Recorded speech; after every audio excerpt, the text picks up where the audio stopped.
కాబట్టి ఎంత కష్టపడితే ఇల్లు కట్టుకోగలుగుతామో, ఎంత కష్టపడితే బతకగలుగుతామో అనేది ఒక పేదలకు మాత్రమే తెలిసి ఉంటుంది. ఉన్నోళ్ళకి ఆ వాల్యూ తెలియదేమో అని నేను అనుకుంటా. అందుకోసమే కాయా కష్టం చేసి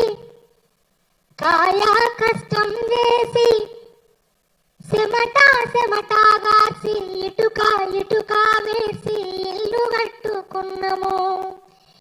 ఎదిగిన మా బిడ్డలనే పసిగుడ్డులుగా చూసి ఇల్లే మా పొదుగంటూ దాచి పెట్టుకున్నాము.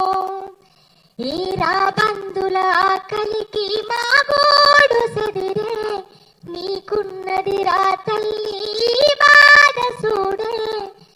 చివరిసారి ఇల్లును చూసుకుంటమే, ఇంత ఇషమన్నా ఇల్లుర్రి చచ్చిపోతమే. ప్రతి ఒక్క బిడ్డ ఆడ పలికిన మాటలు ఇవి.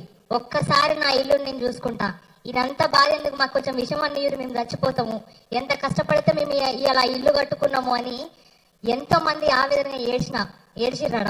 మన కళ్ళతో చూసినాం కూడా. అందుకే అంటున్నాం, చివరిసారి ఇల్లును చూసుకుంటమే, ఇంత ఇషమన్నా ఇల్లుర్రి చచ్చిపోతమే. నువ్వు కూల్చేది ఇల్లు కాదురా, నెత్తుటి ముద్దల్లా మా వల్లేరా. ఇది పేదోని కలగదరా, అసలు నీకెట్ట న్యాయమయ్యేరా. ఇది పేదోని కలగదరా, అసలు నీకెట్ట న్యాయమయ్యేరా.